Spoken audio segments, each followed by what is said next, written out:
Okay, so everything that can be said about controlling fear can be reduced really to this. As long as you are trying to control it, it means that you are seeing it as real, making it even stronger. The only way to escape from it is to completely disregard it.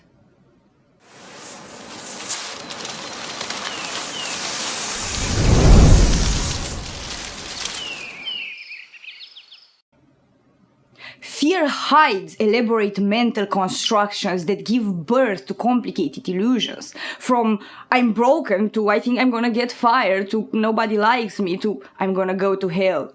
These illusions are protected by fear. Fear creates them and fear hides them. Because of the sensation of fear, you are afraid to even look in that direction. I don't even want to think about it. And so you let it exist, hiding it in yourself. The thing is that we are never afraid about the person, situation, or thing itself. It's never the reality that scares us. It's always our own perception. It's never what it really is, but what we made out of that thing. But why?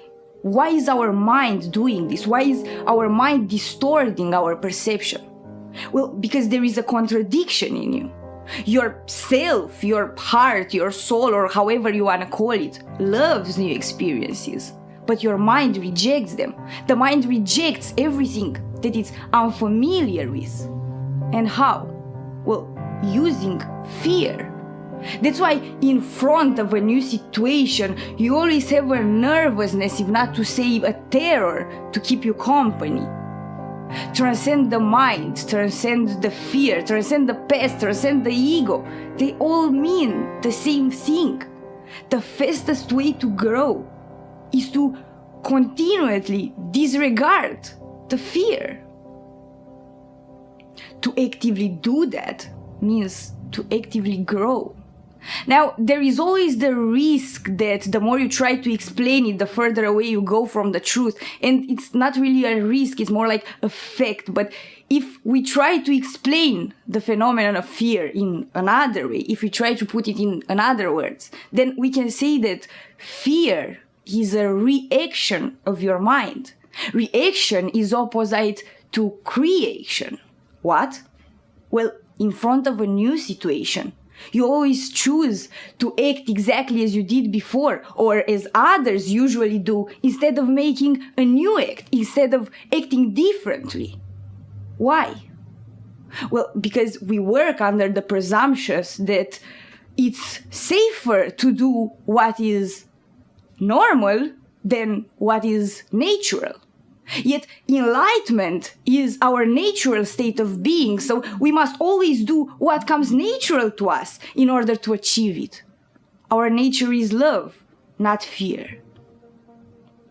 Natural is to react according to the present moment. Normal or common is to check your memory bank, search for a similar experience, and react exactly as you did before. Natural is to create yourself and your reality.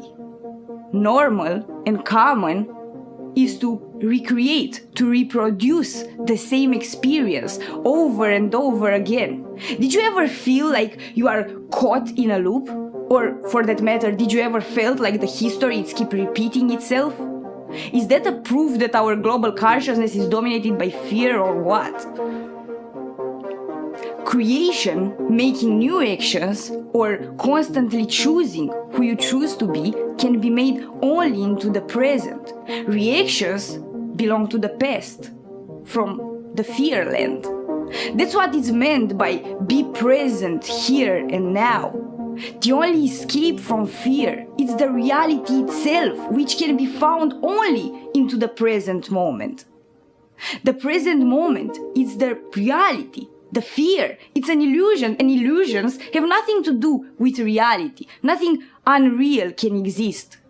Having nothing to do with the present moment, the fear then exists only to distract you from it. So to conclude, the present moment is the only place without fear. Yet fear exists only to distract you, which is to take you out from it. You see the vicious circle here?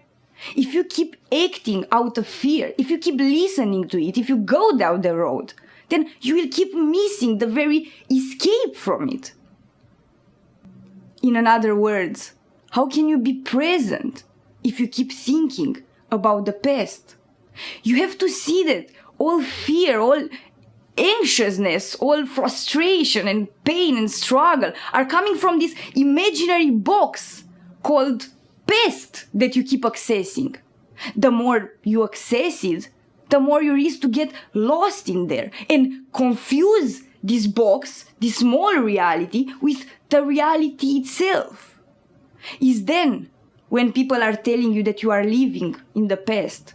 Is then when you are calling yourself depressed, anxious, or ill.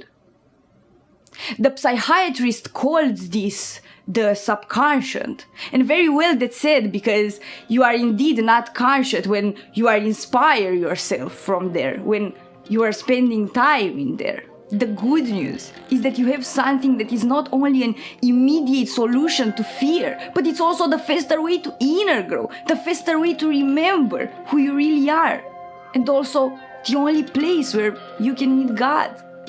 It's heaven, really. It's the most beautiful place there can be. It's called the present. Thanks for watching.